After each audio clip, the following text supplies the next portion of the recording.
நம்மளால ஏன் அவங்கள பார்க்க முடியல அப்படின்னா, அவங்களுடைய நிலை வேறு, நம்மளோட நிலை வேறு.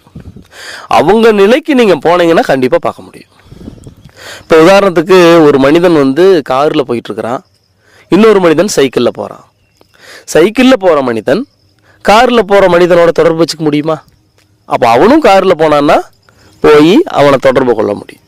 அப்போ அதுபோலத்தான் சித்தர்களுடைய அந்த நிலை வேறு. அந்த நிலைக்கு நம்ம போனோம்னா கண்டிப்பாக நம்மளாலேயே அவங்களோட தொடர்பு கொள்ள முடியும். சரியா? இப்போ நாம் சித்தர்கள்லாம் யாருன்னு பார்த்துட்டோம். உங்களுக்கு தெளிவாக புரிஞ்சிருக்குன்னு நினைக்கிறேன்.